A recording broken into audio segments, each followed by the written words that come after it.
อ๋อพี่น้องเอ้ยพ้นผ้ากับสิตกลงมาแหละพี่น้องเอ้ยมื้อนี้อากาศครึมๆอ๋อสิออกทันอยู่เนาะบ่เนาะพี่น้องเอ้ยพ้นโปรยลงมาแหละพี่น้องเอ้ยครอบครัวนี่ก็ขยันคือเก่าพี่น้องเอ้ยเมียนแป้นเห็นบ่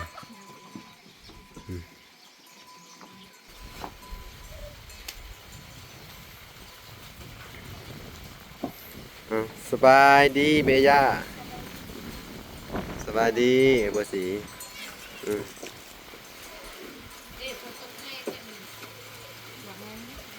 ตั้งไว้พอพี่น้องเลยคนแห้งเข่าละบาดนี้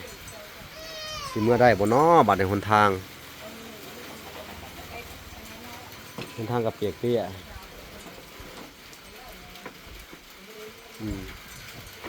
ตั้งไว้ดีๆข้างไหนเดี๋ยวจ้าจับไปดิมันนี่ถ้ามันตรงๆนะมีคนจับบนนี้หลายคนตอนคนจับจะมันงานเอาไว้มาตอกไว้โอ้ฝนกระตกพี่น้องเลยเสียจังได้ละวัน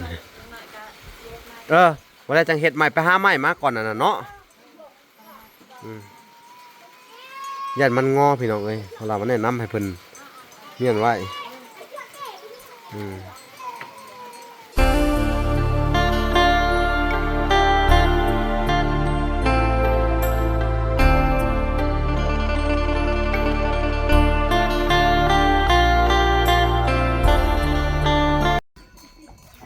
โอเคพี่น้องเอ้ยเนาะ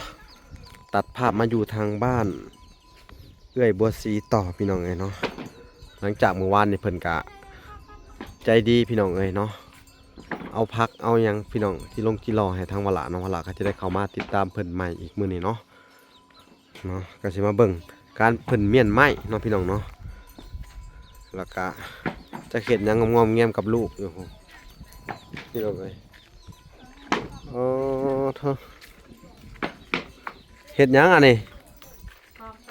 โอ้สำแป้นของแป้นไว้เนาะเพิ่นก็ย่านแป้นนะเอาไม้มาห้องในทางกลางเด้อยันแป้นมันนะยันแป้นมันงอพี่น้องเอ้ยมันขดมันงอเนาะไม้มาใส่ทางกลางเลย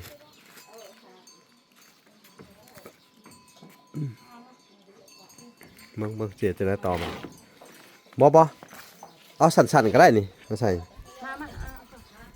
เอาต้นสั่นๆก็ได้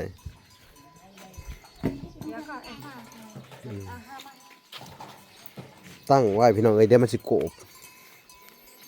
ยันแป้นมันโกบเฮ็ดดีๆเด้อยันแป้นมันโกบแล้วนี่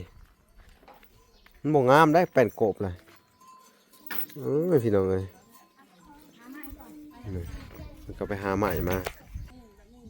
พี่น้องเอ้ยหลังจากได้แป้นมันแหละทางวลาก็สิแนะนำเพิ่นยันแป้นมันงอพี่น้องเอ้ยเนาะให้เพิ่นเมียนได้ดีเด้อพี่น้องเอ้ยเนาะเท้านอนไว้บ่ได้บ่อันนี้ต้องมีลักอีกมัดเมื่อไรจังเห็ดได้สัตว์เด้อแนะนำเห็ดอันนี้หักออกมาเสานี่อันนี้ก็แนบเข้ากันเด้อไว้คือเก่าพี่น้องเอ้ยนี่แหละเอาไว้เอามาเลี้ยง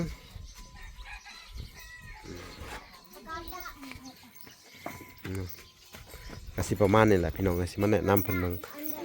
โอ้เพิ่นก็ซอยกันนี่เลยนี่พี่น้องเลยนั่งเงาอ่านตอบอยู่ข้างนอ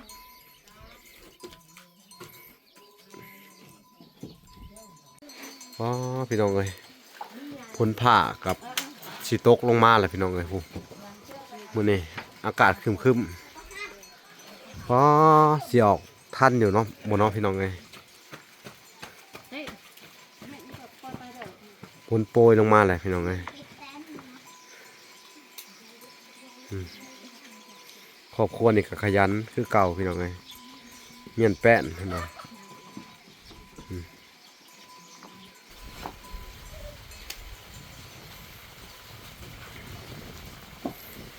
สบายดีเบย่าสบายดีบัวสีอืม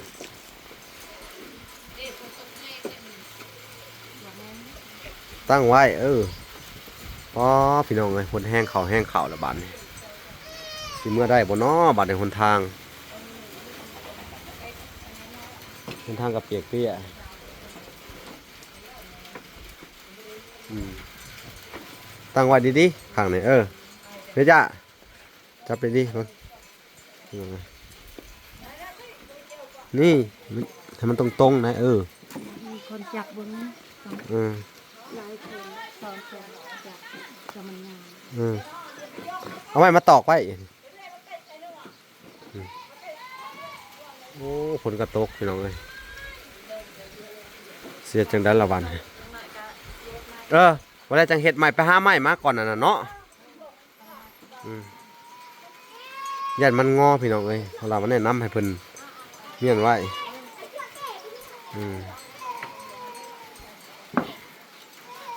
ยันแป้นงอ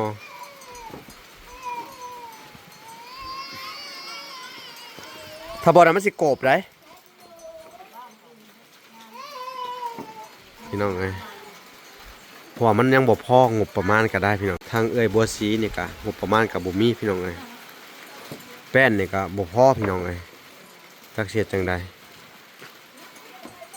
ก็สิมงเกือบ100 แผ่นนี่แหละพี่น้องเลยเพื่อนหลังนี่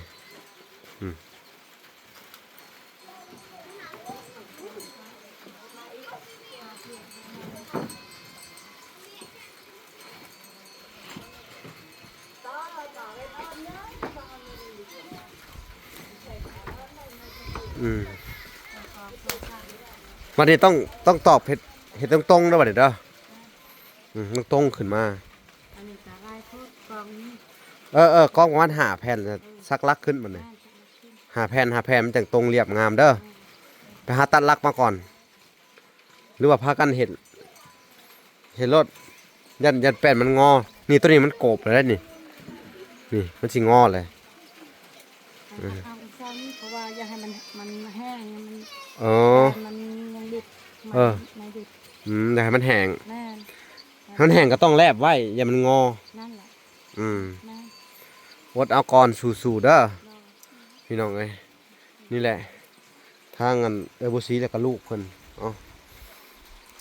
หลังจากได้แป้นมาแล้วก็เลี้ยงไว้เนาะแล้วก็นั่นเด้อเฮ็ดเป็นแถวไว้เด้อบ่ให้มันนั่นงออะไรก็หาเสือกหิ้งไว้เพราะว่าพี่น้องเอ้ยเพื่อสิมีงบประมาณอีกอะจะเครื่องประดับพี่น้องเอ้ยเนาะมันก็เบิดเท่านี้เนาะงบประมาณของเพิ่นพี่น้องเอ้ยแล้วก็มีแป้นอีกสุดประมาณ40 แผ่นนี่แหละพี่น้องเอ้ยแล้วก็จ้างเงินค่าสร้างพี่น้องเอ้ยเนาะจักเสียจังไดมีแต่ว่าจ้างสร้างมาเฮ็ดติดตั้งวงกบบานประตูแล้วก็แอมแป้นใส่เลยเนาะพี่น้องกระจบเนาะนี่แหละหลายคนก็บอกเข้าใจพี่น้องเลยว่าอันน่ะเวลาเห็ดเฮือนพี่น้องเลยเห็ดอันบ่งามเพิ่นว่าเนาะเห็ดไปทุกที่ทั่วแดนว่าซั่นเอาเนาะพี่น้องจักสิว่าจังได๋เฮาเฮ็ดสงบเฮามีถ้าเกาะหั่นเกาะนี่มันต้องมีงบประมาณอีกทีหนึ่งพี่น้องเลยเนาะถ้าบ่มีงบก็เฮ็ดสงบเฮามีพี่น้องเลยคือว่าสิแล้วนี่พี่น้องเลยให้จากเกาะให้เพิ่นงามแล้วนี่เนาะถ้าไม่ได้จากเกาะไปหั่นเห็ดเฮือนครัวเนาะแต่ว่าการเกาะทุกครั้งการเฮ็ดทุกครั้งต้องมีเงินพี่น้องเลยเนาะเพราะว่าทางครอบครัวบุษีนี่ก็บ่แม่นว่าคนมีเงินมีคำเพิ่นก็ทุกข์ยากนี่แหละพี่น้องเอ้ยแล้วก็ผู้ใหญ่เพิ่นก็บ่แม่นว่าเพิ่นห่างเพิ่นมีเนาะผู้ใหญ่ทางอัน USA ก็คือทางอันลิซ่าเนาะทางแม่ตู้แล้วก็หลายๆคนพี่น้องเอ้ยก็บ่แม่นว่าเพิ่นมีเพิ่นก็ซอยซ้ำอันน่ะมีเนาะที่จริงเฮาแฮงสิว่าเอาในแอมแล้วก็มันแล้วไปเนาะแต่บัดนี้ผู้ใหญ่เพิ่นก็เลยว่าเพิ่นฝากมาทีละขั้นตอนเนาะเรื่องเงินเรื่องคำก็คือเห็นนำกันพี่น้องเอ้ยเนาะเพราะว่าล่ะก็สิเอามาใช้ซื้อปูนซื้อหินซื้อทราย ซื้อดิสบ็อกแล้วก็มาให้สร้างให้ประเทศเทคานเทหยังให้คือว่าสิแหละพี่น้องก็เนาะค่อนข้างจะใช้งบประมาณหลายพี่น้องเอ้ยนี่พี่น้องเอ้ยคือว่าเพิ่นได้ซำนี้ก็โอเคแล้วแบบนี้พี่น้องเอ้ยเพื่อนถ้าอยากให้มันมีมาตรมีทรงอยากให้มันงามงบประมาณต้องพอแม่นบ่ถ้าเฮาได้ซำนี้ก็โอเคอยู่บ่นโอเคเนาะเพราะว่าเวลาก็ลำบากใจเนาะหลายคนคือบางคนเพิ่นก็ติเข้ามาว่าอันน่ะมาดทรงมันต้องงามเพิ่นว่าเฮาก็บ่ฮู้สิตอบจังใดเลยเนาะงงคือกันเพราะว่างบประมาณมันก็บ่แม่นงบของเฮาเนาะแล้วก็อีกอย่างหนึงผู้ใหญ่เพิ่นก็ช่วยซ้ำเพิ่นมีนะผู้ห้าผู้10พี่น้องเอ้ยคือว่าสิแหละเบิดงบเฮาก็ต้องเฮ็ดซ้ำงบเฮามีเนาะบ่แม่นว่าอันน่ะเฮามีเงินถูกต้องเฮามีเงินนี่คือว่าสามารถสั่งเฮ็ดแบบใดก็ได้ให้มันงามแม่นบ่อันนี้เฮาบ่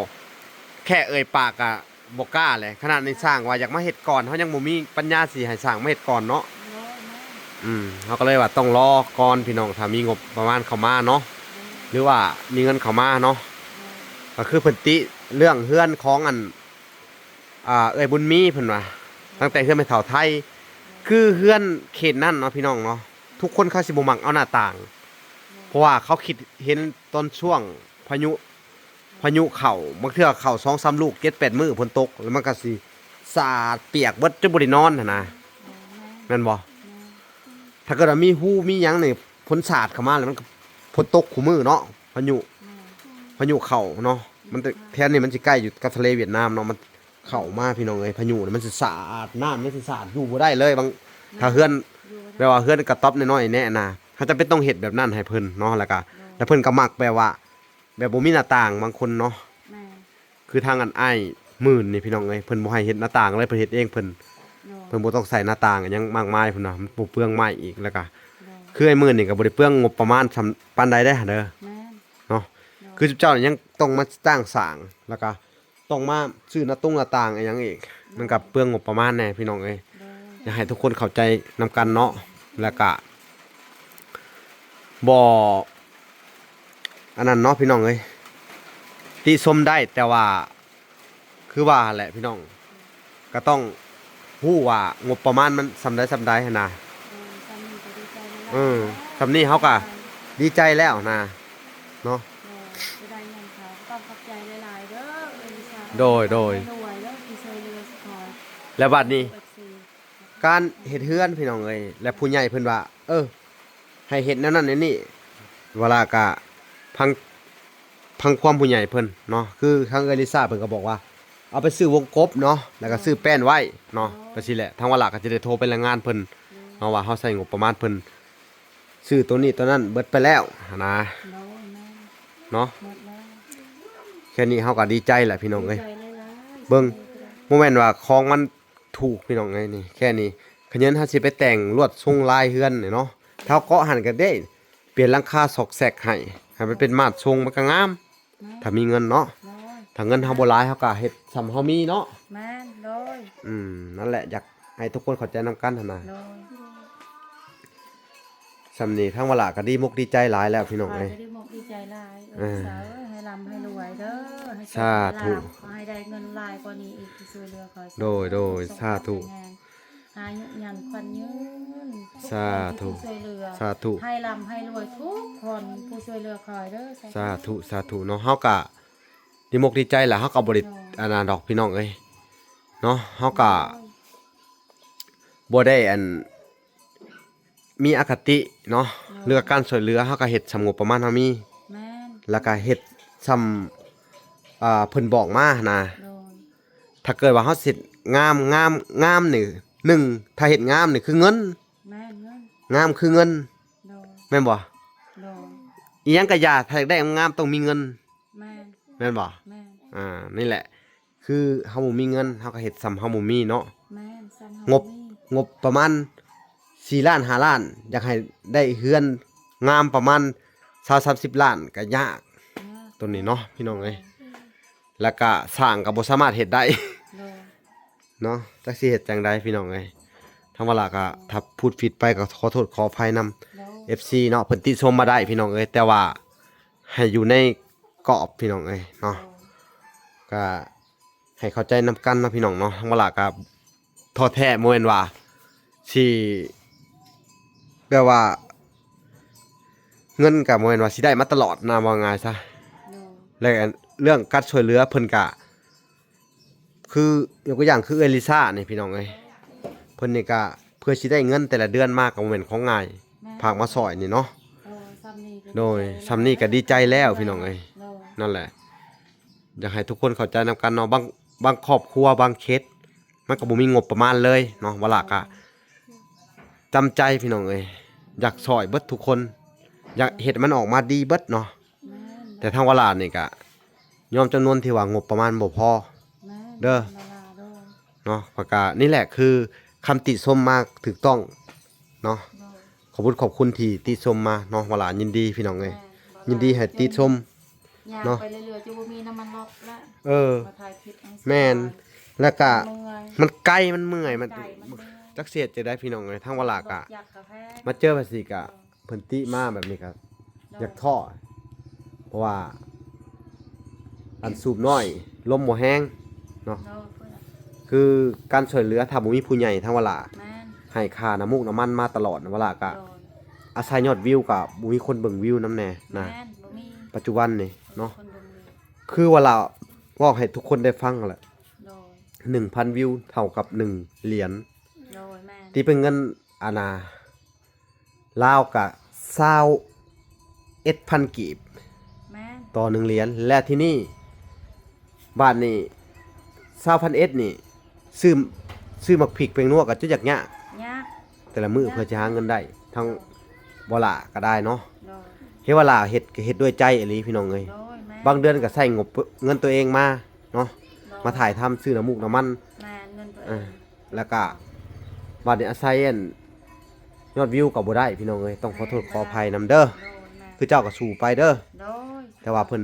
FC เพิ่นก็ติชมมาแหละพี่น้องเอ้ยก็ โดย ขอบคุณที่ติชมเนาะว่าล่ะก็อยากอธิบายให้ฟังทุกคน ใจละลายทุกคน เนาะ ที่ แต่ก็ ติชมได้พี่น้องเอ้ยแต่อย่าลืมเบิ่งเด้อพี่น้องเอ้ยขอบคุณ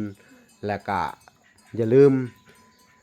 กดไลค์กดแชร์ให้กำลังใจคือเก่าเด้อพี่น้องเอ้ยถ้าบ่มี FC เวลาก็บ่มีมื้อนี้คือกันเนาะ แม่น ถ้าบ่มีผู้ใหญ่เวลาก็บ่มีมื้อนี้คือกันพี่น้องเอ้ยเนาะ คอยกับบ่มีคือกันเนาะ สาธุแล้วเนาะ ให้ร่ำให้รวยเด้อผู้ใหญ่ทุกคนให้ สาธุ สุขภพแข็งแรง สาธุ อายุยันควันยืนทุกคนที่ผู้ช่วยเหลือทุกฝ่ายนี่เด้อสาธุให้มันให้ยืนให้โชคให้ลาภให้ทุกรางวัลที่หนึ่งเด้อ สาธุนี่แหละพี่น้องเอ้ยกว่าจะซอยเคสหนึงได้แล้วก็กว่าจะซอยคนๆหนึงได้เนาะ เนาะ ลำบากอะไรพี่น้องเอ้ย แม่ เนาะ ลำบาก ทั้งเวลาก็บ่แม่นคนหังคนมีพี่น้องเอ้ยเนาะ โดย หาเช้ากินค่ำเนาะ แม่นหาเสากินข้าว กระเทินว่าเดินทางสาย YouTube แล้ว เวลาก็ยัง เฮาก็เดินให้มันถึงที่สุดเนาะเฮาสิถิ่มไผไว้ในกลางทางบ่ได้พี่น้องเอ้ย โดย บ่ว่าจะเป็นครอบครัวแบบใดก็อย่าครอบครัวสติบ่ดีบ่หรือหยังเนาะยกตัวอย่างคือครอบครัวสติบ่ดีสองแม่ลูกเนาะทางเวลาก็สิได้ซื้อผ้าบัตรมื้ออื่นเนาะเขาไปเยี่ยมชม โดย แล้วก็เขาไปติดตามเบิ่งเนาะ มา แล้วก็สิได้ไปหาระดมชาวบ้านเนาะ โดย ตัดไม้ตัดต่อแล้วก็ซื้อกางผ้าบัตรให้เพิ่นดีๆนะ โดย เนาะพอได้อยู่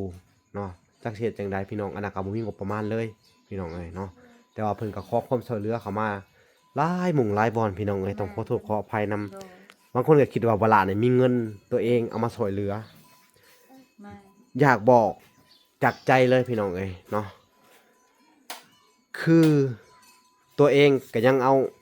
บ่รอดว่าซั่นซะคือเวลาเนี่ยก็ได้เนาะ แม่ คือต้องดิ้นรนถ่ายคลิปไกลปานใดก็ต้องไป ต้องไปแม่นบ่ล่ะ บุกบืนไปพ้นตกก็บ่ได้อยู่บ่ได้เศร้าเนาะ เวลาก็ใจดีคือกัน และก็ โดยสิก่อน ทางเข้ามาบ้านเจ้าเนี่ยก็บ่แม่นทางธรรมดาเนาะ แม่นทางบ่งามด้วย พ้นตกตลาดปาดปืดหนทางโอ้พี่น้องเอ้ยลำบากขอโทษขออภัยนำต้องเว้าแบบสิเนาะ โดยแม่น เฮาก็ขอโทษขออภัยนำบางเทื่อก็ท้อคือกันพี่น้องเอ้ยบางเทื่อเจอคอมเมนต์ที่เพิ่นติชมเข้ามาหลายนะ ตอบเต็ม เฮาอยากให้ทุกคนเข้าใจแนวนี้เนาะอันนี้ก็บ่แม่นว่ามาจมมาว่าหยังดอกเนาะอยากมาอธิบายให้ทุกคนได้ฟังคือกันน่ะเด้อคือเจ้าก็อดออมแล้วก็สู้ต่อไปคือว่าล่ะช่วยเหลือคน แม่น บ่ล่ะบ่ได้ช่วยทั้งด้าน เงินคำเด้อ โดย ส่วนหลายซอยเฮ็ดบอนอยู่บอนอาศัยให้ที่มันมั่นคงหลบแหลดหลบพ้นได้เนาะ โดย และก็สอนวิชาอาชีพ แม่น ปลูกผักเลี้ยงสัตว์เนาะ โดย แนะนำให้ปลูกผักหลายกว่าเด้อ โดย คือทุกเจ้าก็อย่าลืมเด็ดขาดการปลูกผักให้ปลูกกินได้ทุกอย่างเนาะเวลาก็ยอมรับเลยเวลาก็ได้อยู่ได้กินนะทุกเจ้าเด้อเรื่องผักเรื่องหญ้าก็ โดย เรื่องของอยู่ของกินก็ต้องขอบคุญขอบคุณทุกเจ้าคือกันเด้อ โดย สาธุแล้วเนาะทางเวลาก็นี่แหละบ่ฮู้สิเฮ็ดจังได แม่น อันน่ะเป็นห่วงเบิดสุขุสุคนเนาะ โดย ที่ในเขตบ่ละพี่น้องเอ้ยอยากให้มันมีงามๆเบิดสุคน แต่ว่ามันก็เป็นไปบ่ได้มันขึ้นอยู่กับบุญวาสนาไผมัน โดย แล้วก็ขึ้นอยู่กับอันเนาะ โดย วาสนาล่ะเป็นหลักเนาะ โดยวัฒนาเป็นหลัก ถ้าซอยไผบ่ได้ดั่งใจเนาะหรือว่าถ้าซอยไผบ่ได้ถึงพังก็ต้องขอโทษขออภัยนํพี่น้องเอ้ยว่าละก็ได้เนาะว่าละก็จนปัญญาอีหลีพี่น้องเอ้ยบ่แม่นเงินบ่ละเด้อเนาะ โดยแม่น เงินผู้ใหญ่พี่น้องเอ้ยเพิ่นเฮ็ดอาณาให้แต่ละเคสก็ถือว่าบุญแล้วพี่น้องเอ้ยและเพิ่นทุกๆเคสเพิ่นสิบอกมาเนาะ โดย ยกตัวอย่างคือเฮือนเอื้อยบุญมีพี่น้องทางแม่ตู้เพิ่นก็ว่าเฮ็ดเป็นสี่เหลี่ยมก็ได้เด้อลูกเพิ่นบอกว่าเฮ็ดให้มันใหญ่บ่ต้องเฮ็ดคือเฮือนแม่เฒ่าไทยอันนั้นก็ได้มันสิกินพื้นที่เพิ่นว่ามันน้อยเท่าไรเฮากินพื้นที่เท่านั้นก็บ่ได้เพิ่นบอกเนาะ โดย ก็เฮ็ดตามเพิ่นบอกมาพี่น้องเอ้ยเนาะ โดย ถ้าอยากเห็นมันมีม่านมีทรงก็เฮ็ดโมเดิร์นแล้วก็เกาะซานออกมาแต่ว่าห้องนอนมันสิแคบนั่นบ่เวลาก็มีอันน่ะทรงของคิดอยู่ดอกแต่ว่าอันนี้จุดประสงค์ของเจ้าของเงินเพิ่นว่าเฮ็ดให้มันเต็มส่วนเลย โดย น้องเวลาก็เฮ็ดให้มันเต็มส่วนเวลาก็ลำบากใจคือกันพี่น้องเอ้ยในการเฮ็ดเฮือนให้แต่ละเคสมันก็บ่คือกันเนาะ โดย ยกตัวอย่างคือเฮือนซาลีเนาะเฮือนน้องลินดาพี่น้องเอ้ยเฮือนแม่คำตาถือว่างบประมาณมันพอหลังใหญ่ หลัง เขาจึงเฮ็ดได้สำนั้นเนาะ โดย งบประมาณพอหลังน้อยเอาเห็ดใส่หลังน้อยเนาะจักเสียจังใดเนาะเอ้าขอโทษขออภัยอีกทีหนึงพี่น้องเอ้ยคลิปนี้เวลากะสิได้ขอตัวก่อนพี่น้องเอ้ยเนาะกะสิได้ออกมาอธิบายคือเว้านี่แหละพี่น้องเอ้ยให้ทุกคนได้รู้กันเนาะก็อยากให้ทุกคนเป็นกำลังใจให้นั่นแหละพี่น้องเอ้ยเนาะ โดย ทุกๆเคสทุกๆอันน่ะคนที่ช่วยไปเนาะ โดย อาจสิมีผู้ได้ผู้บ่ได้พี่น้องก็ขอโทษขออภัยนํพี่น้องเอ้ยเอ้าโอเคคลิปนี้ทั้งเวลากะสิได้ขอตัวก่อนพี่น้องเอ้ยลำลาไปก่อนเด้อ โดย หากว่าติดตามคลิปตอนต่อไปพี่น้องเอ้ยคลิปนี้ขอกล่าวคำว่าสบายดีและสวัสดีพี่น้องเอ้ยบ๊ายบาย